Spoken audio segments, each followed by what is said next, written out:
So what an all-around great episode of Monday Night Raw here tonight.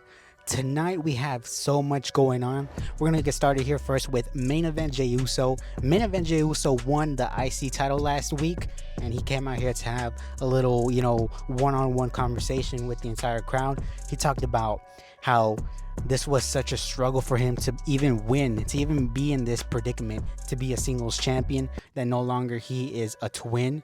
And then out of nowhere, we get Bron Breakker comes out.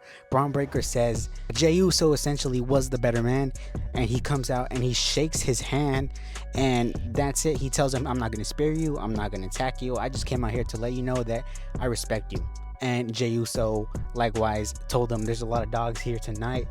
And, seemingly with that, Bron Breakker is a babyface, which took me by surprise. But later on, he came up to Gunther, sort of, implying that in the future, that's where his eyes rely on. Now, Bron Breakker as a babyface, no doubt. I mean, he could do whatever, but Bron Breakker as a babyface, I did not expect. I certainly don't expect him and Gunther to tussle, to have a match immediately. I do foresee that down the line. But Bron Breakker is officially now a babyface.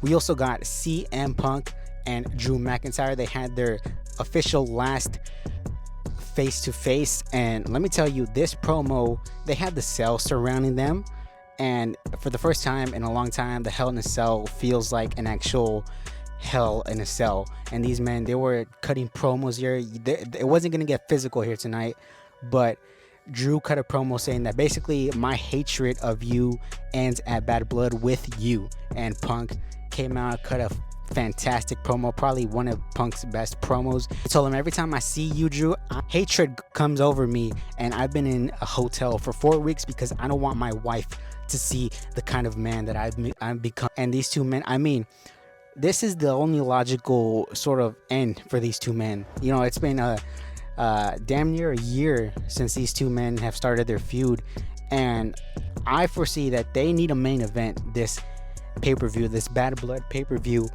with the Hell in a Cell. I mean, it's the Hell in a Cell's anniversary at Bad Blood with the first Hell in a Cell, so you need to, in my eyes, you need to end it off big here with CM Punk and Drew, but also pay tribute to the memory of Hell in a Cell and sort of what this entire feud encompasses. But overall, I love this promo. If you get a chance, watch this promo back. We also got Rhea Ripley, Damian Priest, the whole Judgment Day. Rhea Ripley comes out and tells the Judgment Day, tells Dominic that he's super claustrophobic. She brings out the shark cage, attempts to put Dominic Mysterio in the shark cage. When she's attacked by Liv Morgan, Damian Priest comes out. He attacks the remaining Judgment Day. Since Rhea isn't around, the current Judgment Day take over Damian Priest. They take advantage of him. They soften him up for Bad Blood. And I'll be the first to say that Damian Priest versus Finn Balor really hasn't been super built on. But after this, I 100% foresee that Liv Morgan is probably going to walk out of Bad Blood still the women's champ, because it just makes more logical sense for her to come out still as the women's champion.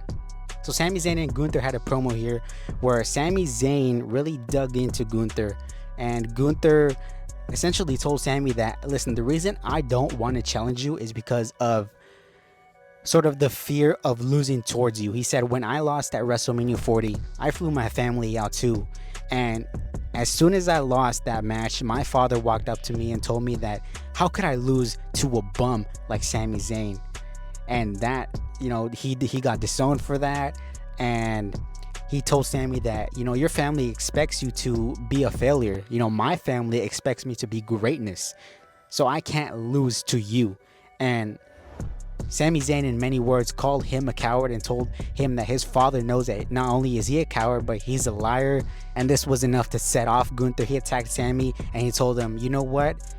You got your match. So we get this match, but we get this match next week, which I thought was a little, unorthodox. I really don't know why they have this match next week. I don't know, I thought this match was going to happen at a later date, maybe at a Saudi pay-per-view or something like that.